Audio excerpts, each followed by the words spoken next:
Good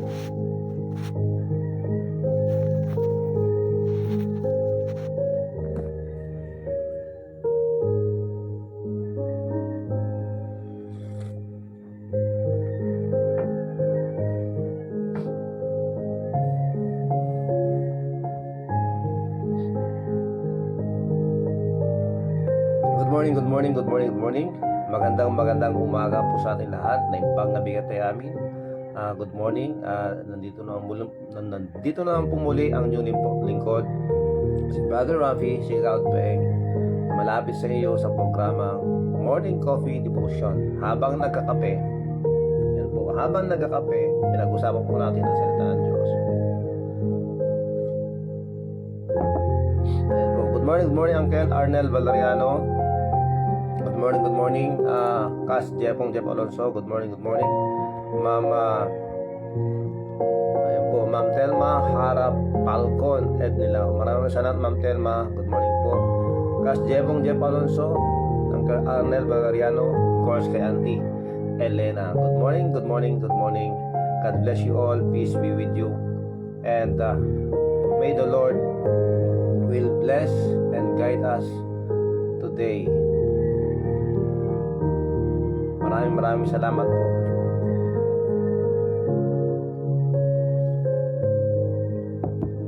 Kumusta po ang ating pong Lunes? Lunes po, November 23. Ang oras po natin ay alas 5:32. Maraming salamat sa panahon. Medyo ang panahon po natin, hindi po natin masyadong maintindihan dahil biglang mainit, biglang lumalamig. Ganun pa man, pasalamat pa rin tayo sa Panginoon dahil tayo ay buhay ngayong umaga ito. Salamat sa Panginoon sa kanyang biyaya, pabigay sa atin ang bagong umaga, bagong gising. Imbag nga bigati amin, maginimbagmot nga aldaw. Magandang tanghali dyan po sa Hawaii, magandang hapon dyan sa Canada, magandang gabi dyan sa England, sa Kent, sa Sunderland, dyan po sa Norway, dyan po sa Spain, sa UAE, sa KSA, lahat po ng kasama natin sa Qatar, Kuwait, Riyadh, sa Oman. Maraming salamat po sa inyong pagsama sa ating pong programa. God bless you all. At ang ating pong sitwasyon ngayon o update po tayo dito po sa Ilocos Norte. May nadagdag pong 3 na biktima dito sa Ilocos Norte. Magandang umaga, Manong Rizalito Lopez. Maraming salamat at sa kanyang asawa. Thank you very much, ma'am, for always joining. Kay Konsehal Alberto Tomas, sa kay Manong Willie Raynon, good morning po. Good morning po sa inyo lahat at sa inyong mga may bahay. 3 po ang nadagdag kahapon. Opo, 3 ang nag-positive. 2 po from Barangay 4 at 1 na naman po nadagdag sa Raraburan. Ayan, kaingat-ingat po tayo mga kakape. At to make it titignan po natin sa ating pong page sa sa provincial dito po sa provincial page provincial government page. Ito sinasabi yung kanilang report, 51 ang active cases ngayon, 51 sa Ilocos Norte. Salamat sa Panginoon, 149 ang gumaling na. The total of 202 na lahat, 202. Yan, panalangin po natin sila at panalangin din natin ang bawat sa atin. Huwag tayong magsawa na laging tumawag sa ating Panginoon. Dahil balang araw, tandaan natin, walang mahirap para sa Panginoon. Lahat kaya niyang gawin. Manampalataya lang po tayo sa Kanya. Yan po, magandang araw sa lahat po ng mga birthday ngayon. Good morning and happy birthday sa inyo. At bago tayo manalangin, patugtugin muna natin ang ating laging pinapatugtog na pasasalamat sa Panginoon. Salamat sa iyo, Panginoon. Good morning, Sir Noel Pilien at kay Ma'am Lisa De La Rosa Soniga dyan po sa Hawaii. Good morning po. good afternoon, good noon. May bangal daw yun. Salamat sa'yo, Panginoon. Salamat sa buhay ko ngayon. Kung hindi sa'yo, ay walang matatamo ang mga pagsusumikap ko. Kaya sa bawat sandali sa iyo, ako'y magpupuri dahil sa iyong kabutihan aking nakamtan. Ang pangarap ko'y tagumpay. Salamat sa iyo, Panginoon. Salamat sa buhay ko ngayon.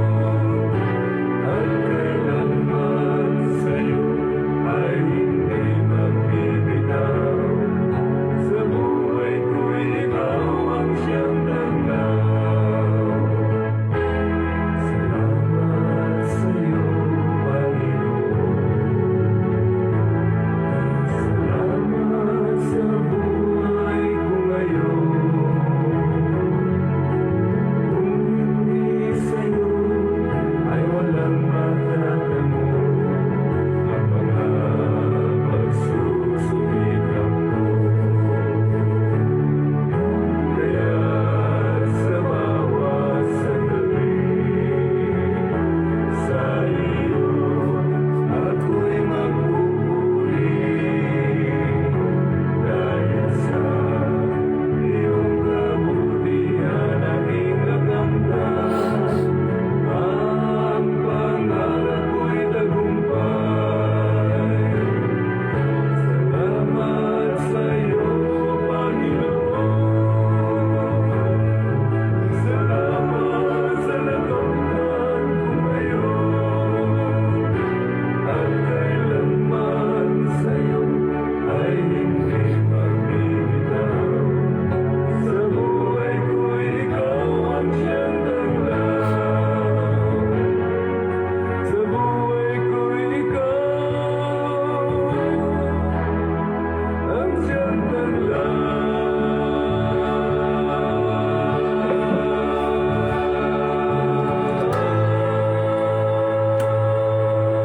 Salamat sa iyo, Panginoon. Maraming salamat sa Panginoon. Maraming salamat sa Kanya dahil sa Kanyang kadakilaan, sa Kanyang kabutihan sa ating lahat. Tayo po ay manalangin. Yes, good morning, good morning. Ayan po. May sinasabi po rito si Sir Jose Tugas. Good morning, Sir Miguel Losterio. Yes, good morning, Konsehal Alberto Tomas, Rizalito Lopez, Manong Ito. Good morning, Pastor. Keep safe po kayo lahat yan. Ituloy-tuloy kadi Pastor nga ramraman ti karagyo ni Manong Manuel ani Apo ti Mang Palaing ken Kuana ken Mang Ted ti tattaot tumulong akasapulan na. Okay, naldaw. Okay, let us consider at lagi naman natin pinapanalangin si Sir Manuel. Oo. Yes, Sir Tugas, maraming salamat for that concern. Auntie Marilyn Raca Alonso, good morning po, Auntie. And Ruena Abuan dyan po sa Spain. Buenos dias. Ayan, di ko alam kung anong oras niya dyan. Kung buenas noches ba dyan? O buenas tardes, di ko alam. Okay, anyway, tayo po ay manalangin. Dakila naming Diyos, maraming salamat po sa umagang ito. We thank you very much, Lord, for your grace. We thank you, Lord. We thank you very much, Lord, sa lahat po ng ginagawa niyo sa aming buhay. So, sa ito, Panginoon, kami po ay nagsusumamo sa inyo. Kami po inyong patawarin sa lahat po ng aming pong mga ginagawa o mga nagawang kasalanan sa inyo.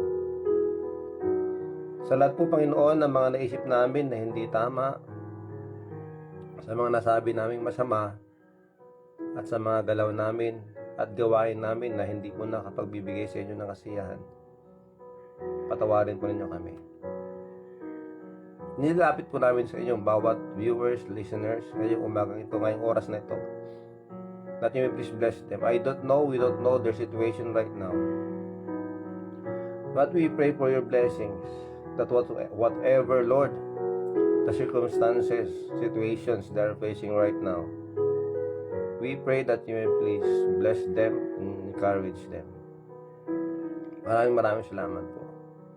Kung ano po ang kanilang mga iniisip ngayon, kung patungkol sa kanilang mga minamahal, sa kanilang mga kamag-anak dito sa Pilipinas at dyan sa abroad, that you may please, Lord, comfort them. Because we know na lahat po ng iyong ginagawa ay para po sa aming kabutihan. Though sometimes we can't understand why things seems go wrong or gone wrong. Pero alam po namin, meron po kayong mas maganda at mas makabuluhang plano sa lahat po ng inyong mga hakbang at ginagawa. Sa ngayon po, Panginoon, kami po lumalapit sa inyo at nilalapit po namin sa inyo si Kuya Manuel, na kung saan ito inalagaan ni Sir Tugas. We pray that you may please provide their needs. Saka magdala po kayo ng mga tao, mga anak po, na tutulong sa kanyang kalagayan, sa kanyang pong mga gastusin. And please give patience also to those people whom you are sending to take care of him. Maraming salamat po. At nilalapit po namin sa inyo, Panginoon, si Ma'am Trinidad Cabigon, Evangeline Buendia, kay Ginald Sharp, kay Sir Nemesio Alipi Jr., Manong Ilyong Asuncion, Chiki Alonso, LD Alonso, at ganoon din po, Panginoon, kay Ma'am Geraldine Manuel, sa kanyang pong success po ng kanyang pong operation na ginawa sa kanya. At nilalapit po namin sa inyo, Panginoon, ang complete recovery kay Auntie Marlene Raca Alonso. Ganun din po, Panginoon, kay Manong Roger Tomas sa kanyang injury. Kay Natalie Cheng, Panginoon, ganun din po na ibigay niyo po ang kagalingan, lunas sa kanilang masakit. That you please heal them and give wisdom to the doctors who are attending to them. Maraming salamat po, dahil kami po ay makalapit sa inyo kahit man sa panalangin. We pray also for the situation on the health of Uncle Sammy, kay Uncle Jimmy, Uncle Flor, at kay Auntie Irene Alonso, kay Manang Irene Laborte, that you may please take care of her, take care of them, Panginoon. Maraming salamat po. At ngayon po kami pa nagpapakumbaba sa inyo, that you may please bless also all the viewers, sa lahat po ng kasama namin ngayon. Maraming salamat po. Please protect and please comfort those who are infected with the virus and to their families. Dinadalangin din sa inyo, Panginoon, that you may please protect the frontliners, mga sundalo, mga pulisan na nagbabantay sa kanila sa mga checkpoints. And of course, Lord, to the medical staff, doctors and nurses. And please bless our government, Lord. Maraming salamat po. Please give wisdom and give strength to our President, to the senators, to the Congress, sa aming pong governor, sa aming pong mayor, at sa lahat po, Panginoon, ng mga community leaders kung nasaan kami ngayon. Maraming salamat po, Panginoon. We thank you for everything. Bless us, O Lord, and please help us. Thank you very much in Jesus Christ's name. Amen. Thank you very much, mga kakape, sa inyong pong kasama. Panalangin din niyo ako kasi sinusumbong na naman po si Paeng. Ayan po, bago po tayo magpunta sa ating pong leksyon, ngayong bagang ito, Lunes po. Makinig po muna tayo sa ating pong musical Christmas instrumental. Sandali lang po ha. Nadidistract ba ako? Sandali lang po.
Ayan, salamat po. Pasensya na kayo, sinusumpong si Peng. Anyway, thank you very much. Asley Pascual. Ayan. Maraming salamat. At kay Jackie Ragotero Altarejos at kay Dwayne Dale Dennis, thank you very much. God bless you. At sa lahat ng mga kasama natin abroad, sa mga seafarers, God bless you, Brother George. At po kayo na mga naglalayag, God bless you all. God will protect you. Thank you very much for joining. Okay, ngayong maghang po, ito ating pong pag-usapan ay patungkol po sa career. Ayan, career. Yung ating pong tinatahak na gustong maging, kumbaga, kung sa profesyon, whatever na vocation po, na pwedeng ito ay gagamitin ng Panginoon para tayo maging matagumpay. But anyway, ang katagumpayan po na ating pong sinasabi is more on mga ginagawa natin para sa Panginoon, na kung saan nandun po yung tinatawag nating peace of mind. Peace from the Lord. Ayan po mga kapatid. Hindi po natin ituturo dito na lahat tayo dapat ay maging professional o maging mga tinatawag na businessman or whatever. We can choose the career o a career that we want to have, mga kape. But meron tayong pong mga guidelines na dapat sundin, na sa ganon, sa ating pong magiging kinabukasan o katagumpayan, ay masasabi natin na ito ay dinala o binigay sa atin ng Panginoon na ayon sa kanyang kalooban. Yun po ang ating pong pag-uusapan ngayong umagang ito. Ng mga nakaraang mga araw, sa mga nakaraang mga araw, pinag-usapan natin ang tungkol sa pamilya, in which dapat lang napag-usapan natin dahil dito po tayo mamumuhunan in where the foundation of our family should be Christ, should be God. Yan mga kakape. Napakalaga nating intindihin na bawat isa na membro ng pamilya ay may responsibilidad. And first of all and most of all, ang ama. Kung wala na kayong ama o wala ng ama, wala ng asawang lalaki sa isang tahanan o isang pamilya, of course, tatayo ang ina. Anyway, a leader should decide na siya ay mangunguna sa pag-lead o pangunguna na magiging isang uliran sa paglilingkod sa ating Panginoon. Huwag po nating tatandaan yan sa ating kaisipan at sa ating puso, because it is the responsibility of every father or every leader of the house to lead and to be a good example in where ito po yung napakalaki na kadahilanan, napakalaking gamit o tool o material, sinasabi natin ganon, para po sa ating po mga susunod na henerasyon. Napag-usapan din natin yung mga bagay-bagay o yung mga kaugalian o mga dapat nating ginagawa in order for us to be a good example to our children and to the next generation. Yung tinatawag natin dito na legacy. Yung legacy na kung saan ito ay may iwan natin na masasabi natin ang mga sumusunod sa atin ay ipagpapatuloy din nila ito dahil nakita nila ang kahalagahan ng paglilingkod sa Panginoon, kahalagahan ng pagiging saksi ng Panginoon, kahalagahan na tayo ay dapat ingatan natin ang ating pong patotoo o ng ating testimony. Napakahalaga po nun dahil hindi po natin pwedeng sabihin tayo ay mga anak ng Diyos pero wala naman tayong ginagawa para ipakita na tayo totoong anak ng Diyos. Kaya nga sabi doon sa ating napag-usapan kahapon na ipakita mo ang pananampalataya mo na walang gawa. Pero ipapakita ko ang gawa ko na may pananampalataya. Sino ang paniniwala ng mga tao? Siyempre, paniniwala ng mga tao, yung mga tao na gumagawa dahil sa kanilang pananampalataya. They are proving that they have faith in God. Yun po ang paniniwala ng mga tao. Tandaan natin, ang tao na nasasatisfy po yan sa pamagitan ng kanilang pong nakikita. Pero ang Diyos po titignan niya ang ating mga puso. Opo, when it comes to salvation, tayo ay maliligtas dahil sa pananampalataya. Pero bilang mga anak ng Diyos, kailangan natin ipakita. Kaya nandun yung tinatawag natin yung Matthew 5:16 that let your light so shine before men, that they may see your good works and glorify your Father which is in heaven. Napakahalaga po nun that we should be a good example to all, especially to our family, in the home. Yun po, mga kapatid. Kaya, kailangan nating ipakita na tayo mga anak ng Diyos. Hindi pwedeng daldal lamang o sa salita lamang. Tulad nga po ng kwento, ika nga, pero isang kwento, this is a joke, para matutuwa naman kayo, baka hindi kayo matuwa. Anyway, this is a joke. Katulad po ng isang misyonaryo na nagpunta doon sa Africa, ayan po. At nung nandun siya, meron po nakapaskil doon sa papasukan ng tribo na only Christians can enter the place. If not, you will be eaten by a lion. Parang gano'n. Naku, proud na proud tong missionary na to. Sabi niya, I am a Christian and I will never be eaten by this lion na sinasabi. Hindi ako natatakot. Ayun, pumasok siya. Tapos, nang palapit na siya doon sa tribo, nilapa siya, bigla siyang nilapa ng isang leon.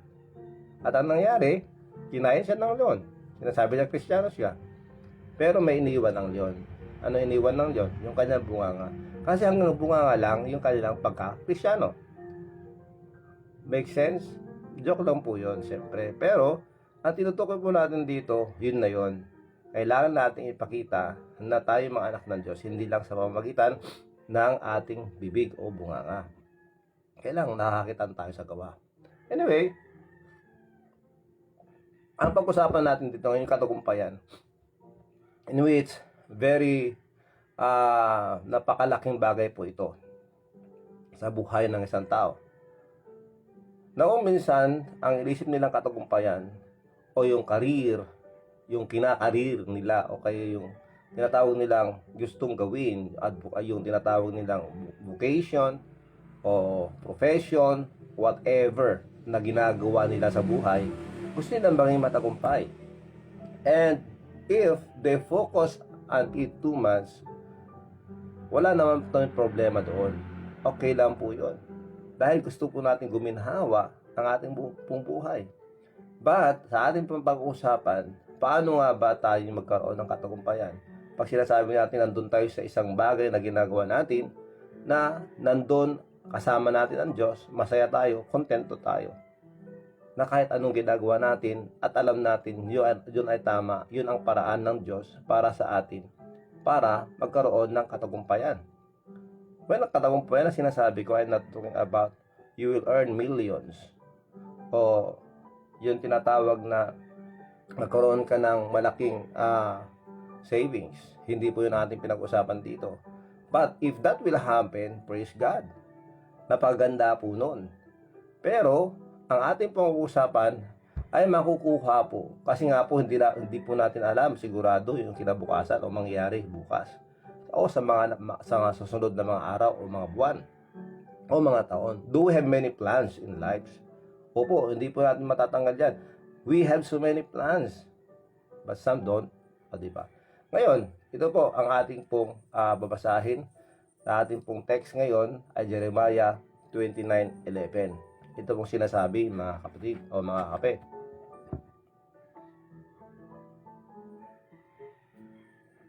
Jeremiah 29:11. Itong sinasabi. For I know the thoughts that I think toward you, saith the Lord, thoughts of peace and not of evil. Okay, yun maganda. Gusto ng Diyos mapayapa ang ating buhay at hindi mapapariwara o mapapasama.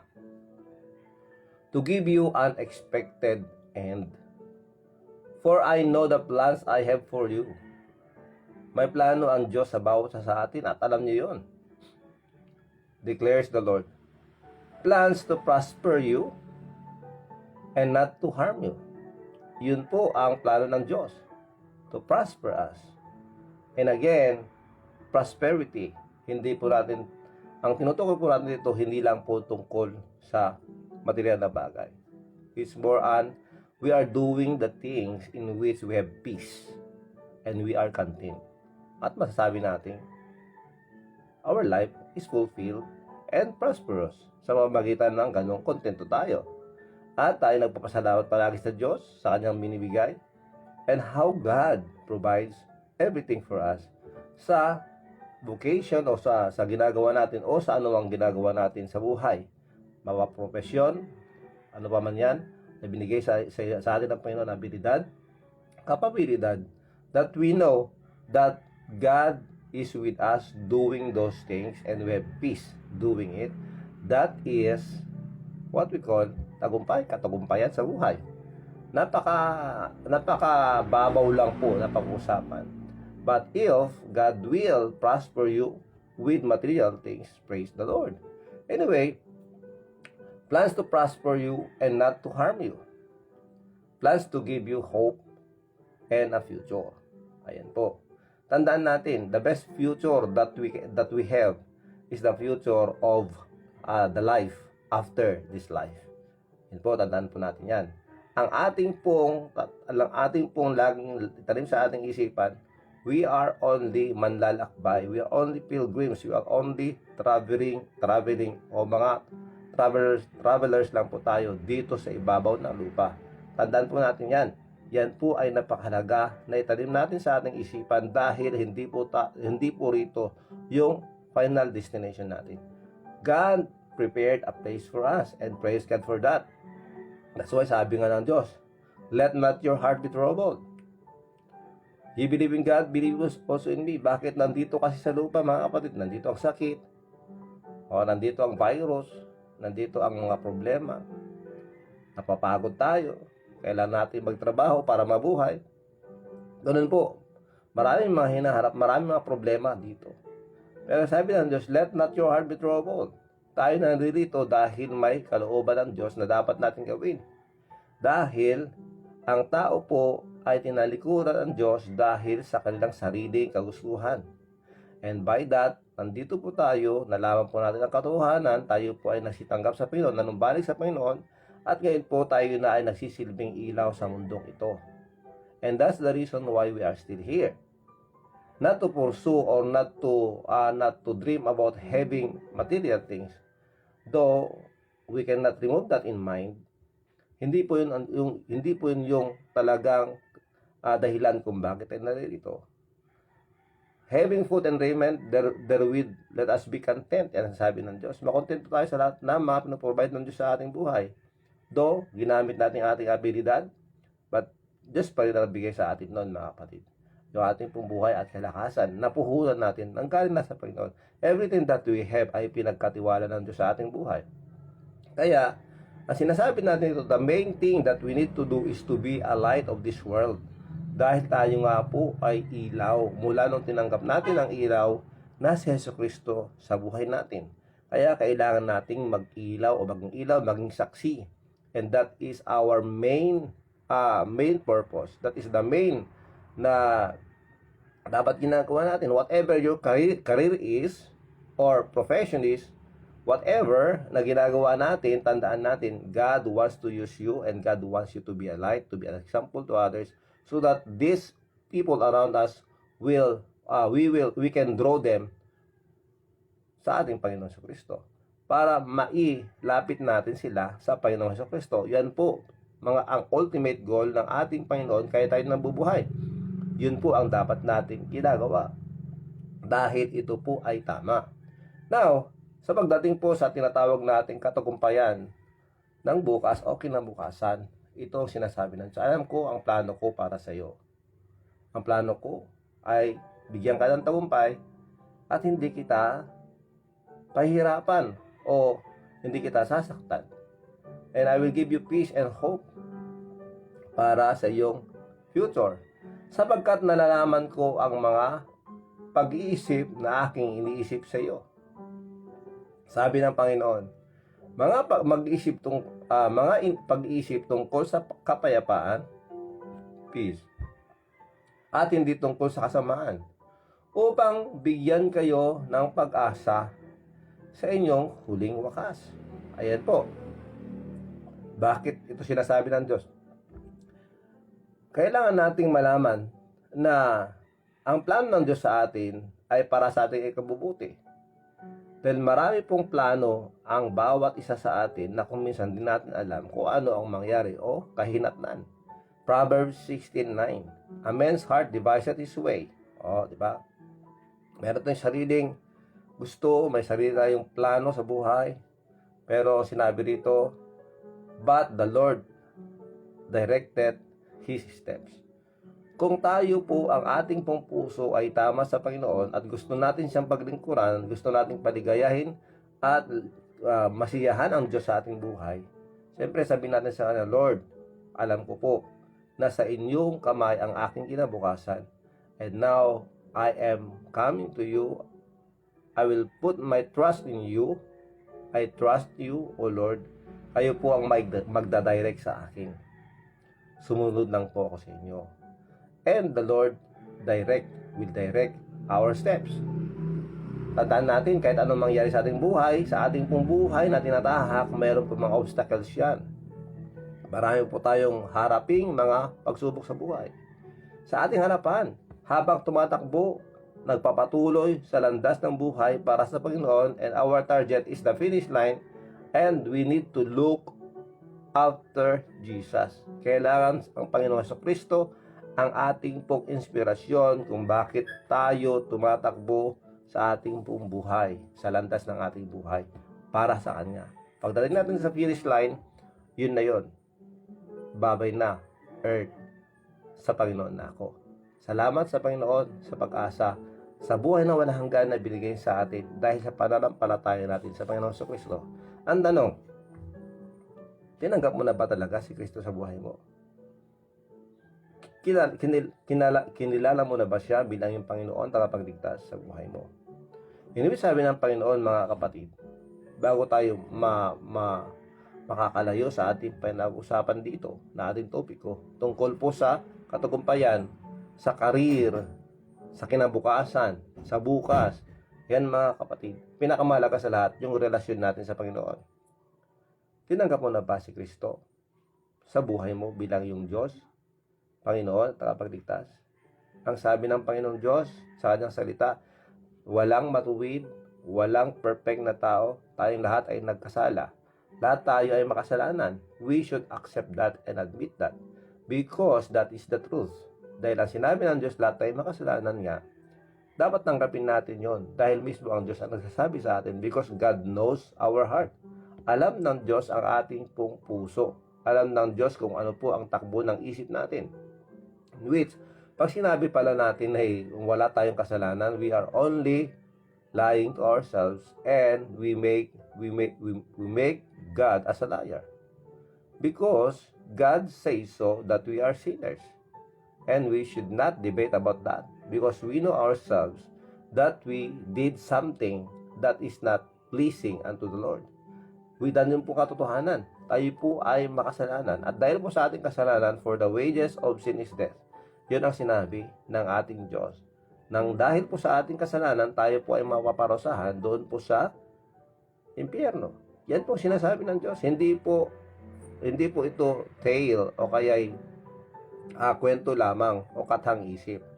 Ang impyerno, ito po ay totoong nandyan sa kanyang pong lugar na kung saan doon mapupunta ang mga taong hindi nanampalataya sa Panginoong Jesucristo, sa mga hindi nagsisinampalataya sa ginawa ni Kristo para sa kanila. Dahil si Kristo nga ang isinugo ng Diyos para tayo ay kanyang iligtas at tubusin mula sa kasalanan. Dahil nga po mga kapatid, mahal na mahal tayo ng Ama, at sabi ng Diyos, for God so loved the world that He gave His only begotten Son, that whosoever believeth in Him should not perish but have everlasting life. Yes, we can memorize that, we can quote that verse, but sometimes we are not internalizing it. Hindi po natin yan iniisip kung ano nga ba ang ibig sabihin nun. Eternal life, ano ibig sabihin nun? God will give us salvation. God will save us from hell. Yun po ang ibig sabihin nun. And by that, dahil sa buhay ng walang hanggan na yan, ito po ay ating pong may enjoy dahil po sa ating pananampalataya sa Kanya na nasa atin na ngayon. Pagkatapos po ng buhay natin sa mundong ibabaw, dito sa mundong ito, tayo po ay uuwi doon sa langit kung saan ito inihanda niya para sa kanyang mga anak, sa lahat ng mga nananampalataya sa Kanya.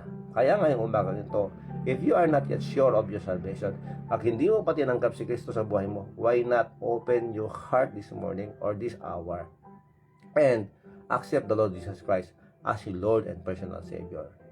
Will you? Kung yan ang iyong desisyon, tayo manalangin ngayon at sumunod ka sa panalangin nang gagaling sa iyong puso.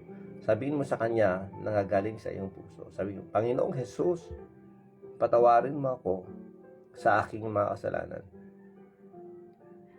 Salamat sa pagmamahal mo.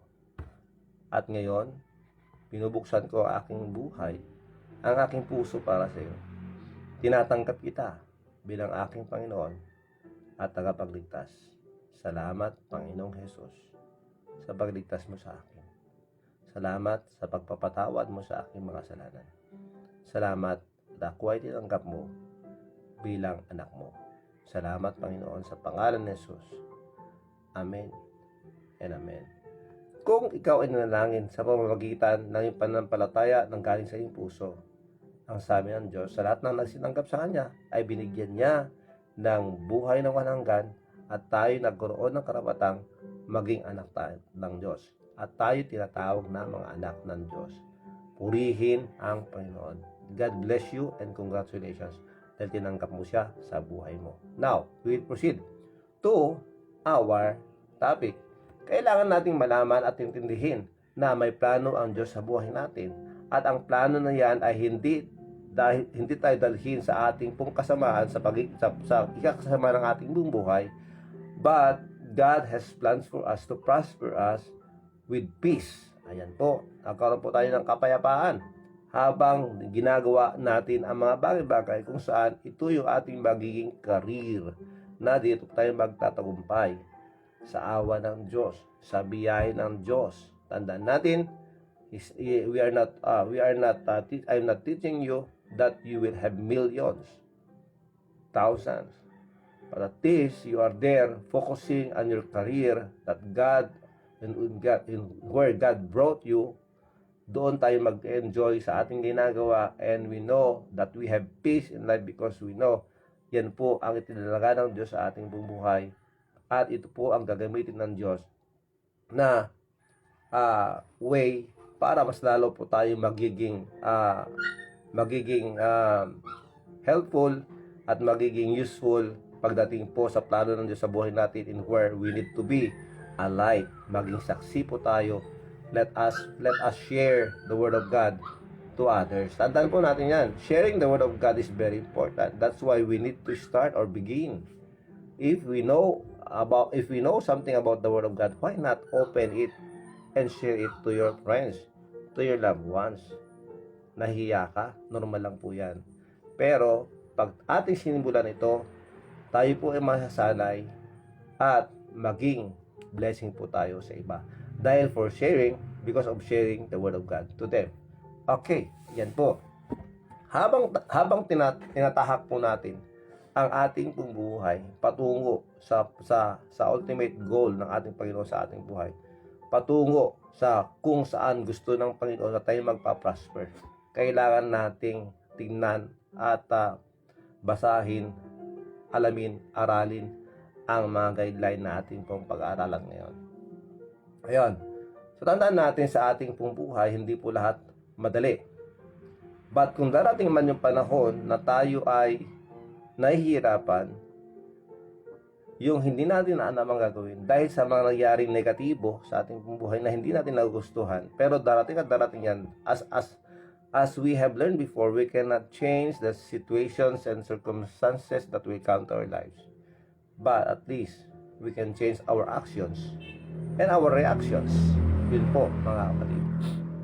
Tandaan natin, Romans chapter 8, verse 28. And we know that all things work together for good to them that love God. Do you love God? Do you love God? Kung mahal mo ang Diyos, maintindihan mo ang lahat. Dahil ginagamit ng Diyos ang lahat ng sitwasyon para tayo patatakin at palakasin ang ating pananampalataya sa Kanya. And we know that all things work together for good to them that love God, to them who are the called according to His purpose. So, anong dapat natin gawin?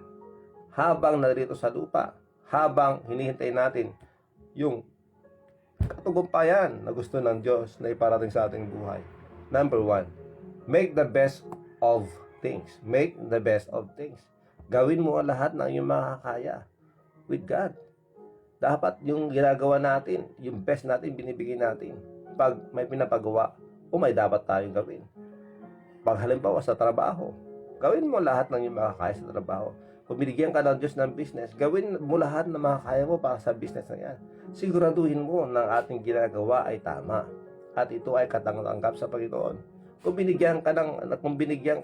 ang Panginoon ay pinag-aaral ka, you have the privilege to enter in college, nasa school ka, nasa senior high ka.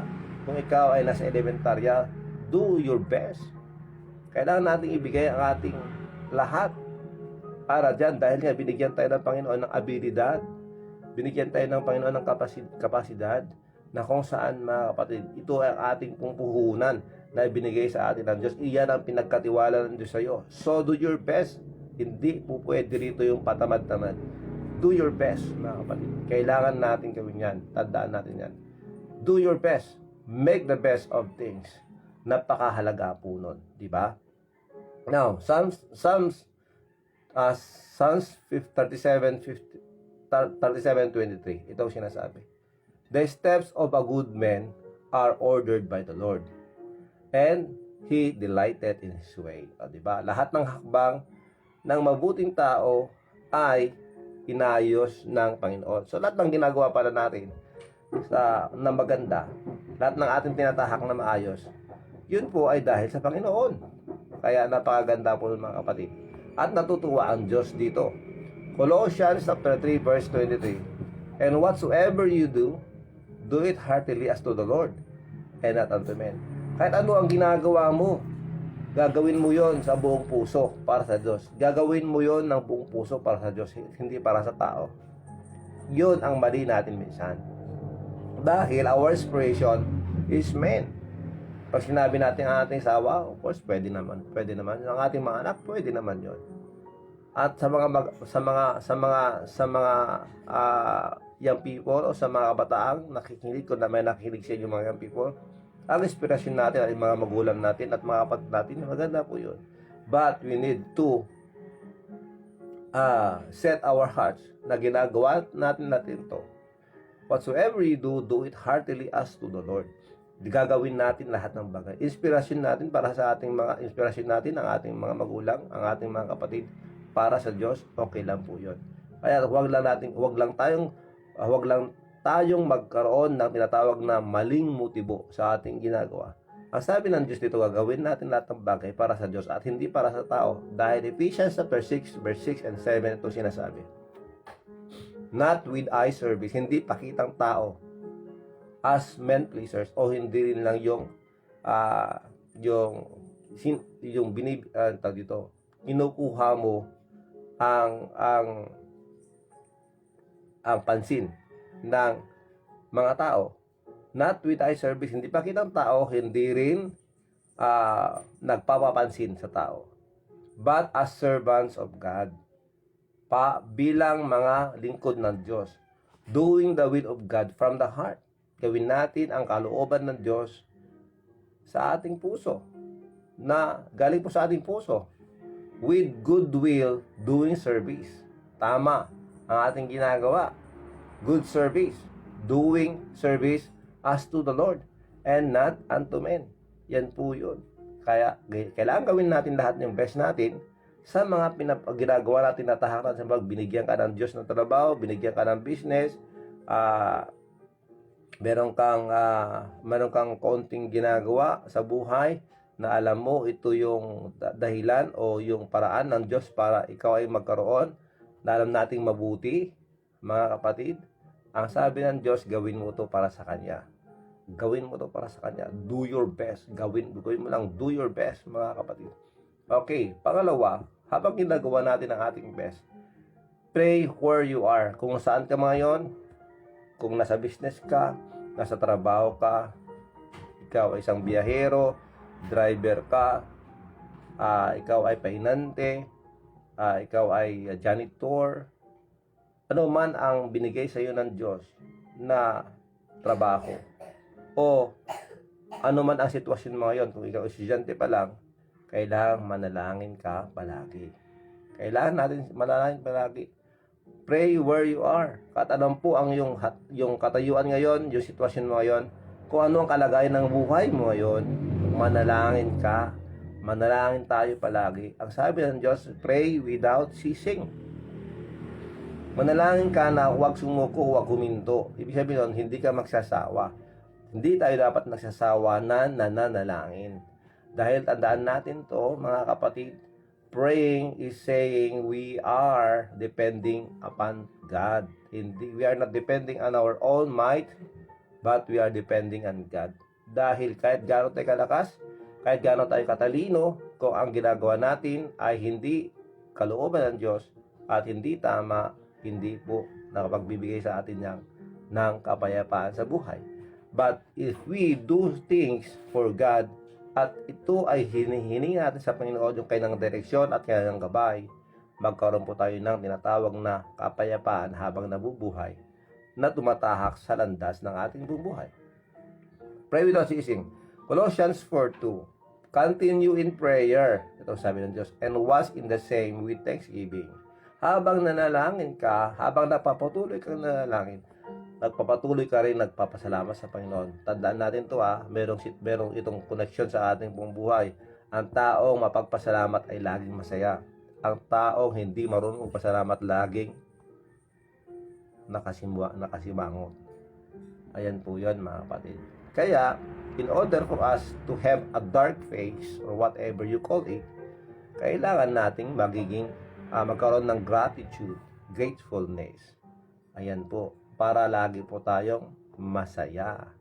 At anong mangyari sa ating buhay, masaya tayo. Dahil ang sabi ng Diyos, mga kapatid, in everything, give thanks. Hindi niya sinabi sa lahat ng mga biyaya lang tayo magpasalamat, kahit yung mga negative things that are coming to us, they are still there, falling in line to come to us. Kahit mga negative yan, magpasalamat tayo sa Panginoon. Dahil God will use them to strengthen us, to make us firm sa ating katayuan bilang manak ng Diyos.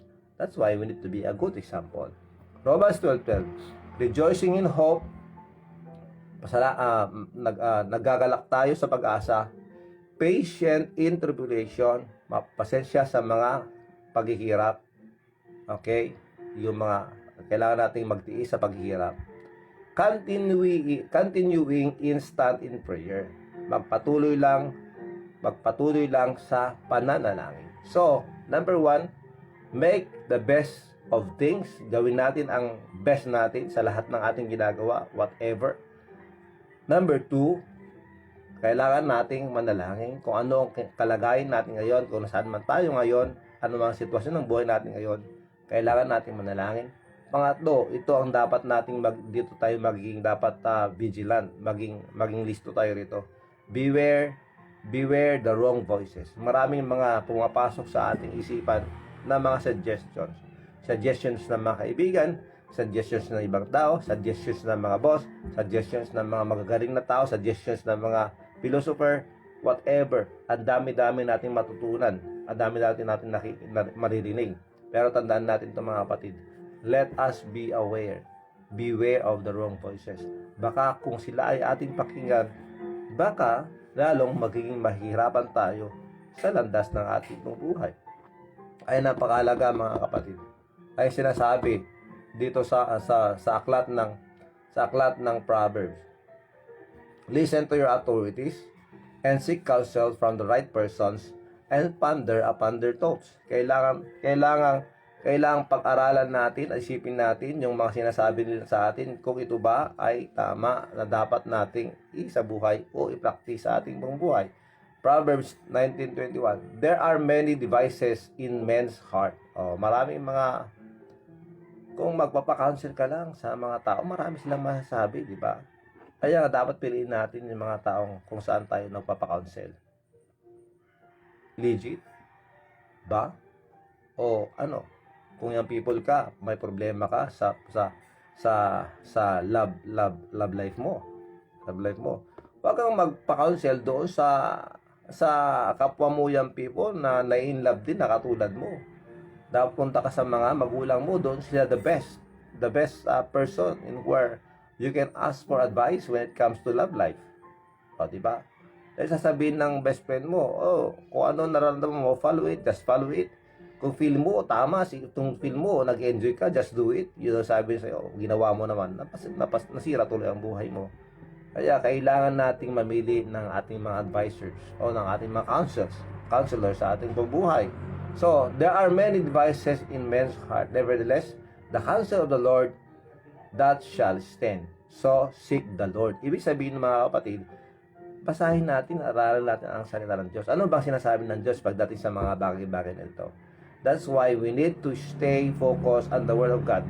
Because this in the Word of God, where we can only have the right voice to help us. Opo. Thy word is a lamp unto my feet and a light unto my path. Ang salita ng Diyos, ang ilaw sa aking paanan at ang liwanag sa aking daraanan. So, ang salita ng Diyos, we need the Word of God. Beware of the wrong voices. Huwag basta-basta naniwala kung sino-sino ang magsabi sa atin kung anong dapat natin gawin. Let us ponder upon those words and let us stay and focus on the Word of God na yun po ay tama. Amen po ba? Okay, pang-apat. Hanggang panlima lang tayo, matatapos na tayo. Okay, una, make the best of things. Pangalawa, pray where you are. Pangatlo, beware of the wrong voices. Number 4, get hopeful about God's plan. Kailangan nating magkaroon ng pag-asa sa mga plano ng Diyos. Tandaan natin, ang plano ng Diyos sa ating buhay, alam niya. Ang kanyang ginagawa, alam niya ang kanyang iniisip para sa atin. We need to trust in Him. Jeremiah 1:5. Before I formed thee in the belly, I knew thee. Bago ka pa man isinilang, kilala na tayo. Yan po ang Diyos. Bago pa man tayo isinilang, kilala na tayo ng Diyos. Before thou camest forth out of the womb, I sanctified thee. Nilinisan na kita. I ordained thee. Yan po sinasabi rito sa Jeremiah. Before Jeremiah was born, kilala na ng Diyos. Siya. Garon din tayong lahat. Bago tayo isinilang, kilala na tayo ng Diyos. Alam niya kung kailan tayo lilitas ng Diyos at alam niya tayo naligtas dahil sa pananampalataya sa Kanya. Alam niya kung anong tinatahak natin. Alam niya kung anong pipiliin natin. Pero meron siyang plano na mas maganda para sa atin. Kailangan nating magtiwala sa Kanya. Lord, in everything, mananalangin tayo sa Kanya. At huwag tayong maniniwala basta-basta sa mga sabi-sabi ng mga tao. Let us stay focused on the Word of God. Tandaan natin yan. Get hopeful about God's plan. Tandaan natin yan na ang plano ng Diyos, doon po ang ating pag-asa. Kaya manatili tayong mananampalataya, sumusunod sa Kanya. Pag-aral ang salita ng Diyos at ito po yung magdadirect sa atin na kung saan dadalhin po tayo sa katagumpayan ng ating buhay. At ang panglima, last, yan na. Seek the Lord above all. In everything, seek the Lord. Unahin natin ang Panginoon sa ating buhay. God's first. Tandaan natin yan. Proverbs chapter 3, verse 5. Trust in the Lord with all thine heart and lean not unto thy own understanding. Okay, napakalaga po ito mga kapatid. Na sinasabi rito, manampalataya ka, magtiwala ka sa Diyos sa buong puso, sa inyong buong puso. At huwag kang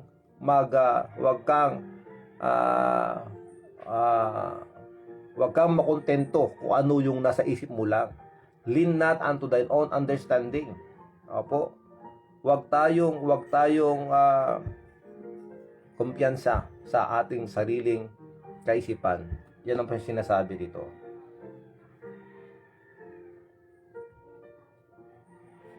Ayan po ang sinasabi ng Biblia. Trust in the Lord with all thine heart and lean not unto thine own understanding. Lean. To lean. Yun, alam nyo na yun. Hindi ko masyadong makuha yung right word dyan. Lean not unto thine own understanding. Huwag mong panghawakan ang sarili mong pagkaintindi o pag-unawa. Kailangan ang ating ginagawa ay ayon dito. Kailangan nating ibigay ang ating tiwala sa Diyos, sa ating puso, at hindi sa ating sarili lamang.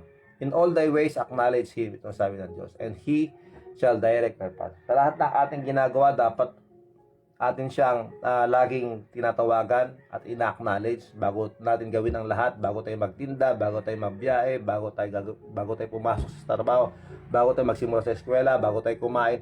Manalangin tayo, in all thy ways acknowledge Him, and He shall direct thy path. But seek ye first the kingdom of God and His righteousness, and all these things shall be added unto you. Yun sinabi ng Diyos. 2 Chronicles 7:14.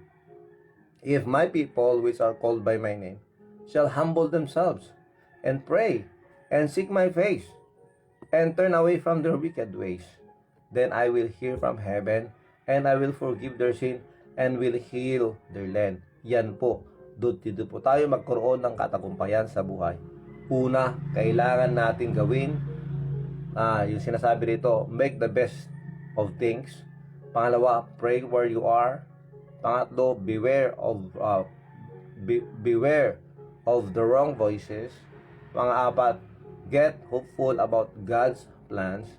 Magtiwala tayo sa Kanya. Sa Kanya lang po ang ating pag-asa. At panglima, seek the Lord above all. Unahin palagi natin ang Diyos sa ating buhay. Ito ba ang kurso na para sa akin? Panalangin mo. Nasa kurso ko na yan. Panalangin mo, nalangin ka palagi. Ito ang trabaho para sa iyo. Manalangin ka, panalangin mo. Lahat ng ating ginagawa, lahat dapat sa Diyos tayo umaasa. Dahil alam ng Diyos ang Kanyang iniisip para sa atin. God knows His plans for us. Plans to have you peace and to prosper you, not to harm you. Yan ang sinasabi ng Panginoon. Magtiwala lang tayo sa Kanya. Purihin ang Panginoon. Kaya, sa ating pong buhay, huwag po tayong basta-basta gumagawa ng mga bagay na hindi tayo sigurado. Let us always pray and seek the Lord for His guidance, for His direction. Nang sa ganon, hindi po tayo magsisisi sa huli at ito po ay ating pong maituturo bilang mga ehemplo at bilang mga tao na tinitignan ng karamihan o ng tao, ng iba, ng kapwa, na kung saan minsan tayo yung kanilang nagiging pattern. That's why the Bible says, tayo dapat maging pattern sa lahat ng mabubuting gawa. Dahil nga, tayo ay anak ng Diyos. In everything, gawin natin para sa Kanya, hindi para sa tao. Our motive should be for God, hindi para pakitang tao lamang o papansin lamang sa mga tao. Gawin lahat natin ito para sa Diyos. Wala mang papansin sa atin, gawin lang natin. Dahil ito ay tama at natutuwa ang Diyos sa ating buong buhay. Purihin ang Panginoon. Tayo ay manalangin. Dakila naming Diyos, maraming salamat po for the lesson. Maraming salamat po for your love. Maraming salamat po, Panginoon, for the directions. Maraming salamat po sa inyong salita. Thank you very much, Lord. Again, Lord, we don't know what is the situation of each every one of us, but we pray that you may please bless us all. Help us at hinihingi po natin Panginoon sa inyo that you may please comfort one another, comfort us, encourage us. Maraming salamat po. Bantayan mo po kami at gabayan. Maraming salamat Panginoon. Maraming salamat po sa blessings. Maraming salamat. Ito po kami dalangin. Bless each every one of us, all the listeners and the viewers. In Jesus Christ's name. Amen and amen. Sa mga mag-birthday ngayon, happy birthday sa inyo. Happy birthday kay PJ Bueno, kay Saldi, Press Saldi, happy birthday. Kay Ipag, Emily Ragasa, dyan po sa Buanga, happy birthday. Renato Acebo, Nemalin Magnay Pesimo, Lendaro Seldan, at kay Nessa Whitehead, dyan po sa Amerika. Okay, happy birthday sa inyo. Kung meron mag-birthday sa inyo mga mahal sa buhay, sabihin nyo lang and we will shout their name here. Happy birthday sa inyo. Maraming salamat po.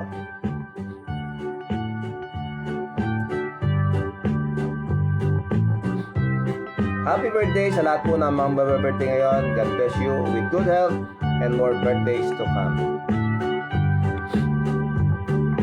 Happy birthday, happy birthday, happy God bless you po. Ingat po kayo palagi. maligayang party. Ruel Abungan, thank you very much. Yes. Sir Luis Tugas, thank you very much. Nawa'y quick birthday mo, Ashley Pascual, Jackie Ragotero, Dwayne Dale, Dennis, maraming salamat. Engineer Mildred Alonso Ramos, kay Engineer Ruli, maraming salamat po. Shelly Sampayan, sa lahat po sa atin. Vision Ranada, good morning. Okay, maraming salamat. And don't forget to pray also for Christine. Ayan, don't forget to pray for Christine. Yes, hindi man natin nabanggit kanina sa ating panalangin. Lagi po natin pinapalangin si Christine. Let us pray always for Christine sa kanyang training sa PNP. Okay, maraming salamat. Ederlyn Alonso, maraming salamat, ma'am. happy birthday, happy birthday to you. Johnny Boy Bagay Dalere, good morning. Maligayang party, Sir Mina Pascual, Ma'am Juan Reyno, at mga teachers, God bless you po. Rachel Alonso, Rosalia Abel Maningas, David, thank you very much. Ma'am Marilyn Anceta Seredon, maraming salamat. Orlando Garvida, maraming salamat, sir. Yes, David Asuncion Maningas Sr. Charles Von Louis Respicio, Kapitan Ruben Sampayan, good morning, Kap. At sa ating pong Kapitan Jerry Corpus Alonso, Sister Marias Gaspar, Rosan Guarino, Manang Mercy Ragasa, Manon Johnson, maraming salamat po. Marilyn Obero Total, maraming salamat ate. Sa lahat ng mga birthday, happy birthday, salamat po sa inyo. God bless you, birthday celebrants. And Ma'am Rosel Abungan Alonso, maraming salamat po. Mary Jane Dumrigue, thank you very much Ma'am Mary Jane for joining us. God bless you po. Whatever the time in your place, God bless you and God will guide you. Pilumina PJ, maraming salamat. Have a great day Monday morning. Have a great Monday morning. To us, especially to you, Pastor. Thank you very much, Ma'am Juan. Thanks for sharing the words of God. Thank you very much. God bless. And yes, praise be to God. To God be the glory. Shing Lagura, maraming salamat, Sheng. Telma Hara, Parcon Edila, maraming salamat po. Manong Celito Lopez. Judith Rampas, Edith Magdalena, Nido Luis. Yan po, Raquel Bumanglag, Goldalisa, Alonso Salvador. Maraming salamat po. Tapos na po tayo. Muli, ito po ang lingkod, si Brother Rafi, si Kenneth Payne, lagi nagsasabi sa inyo sa lahat ng bagay, unahin po natin ang Diyos. God first. God bless everyone, do good to others, follow the guidelines, support the LGUs, respect the pangalaners, share your blessings, pray for our family, for our country, for our community, and let us pray for the world. God bless you all, Merry Christmas, and I love you.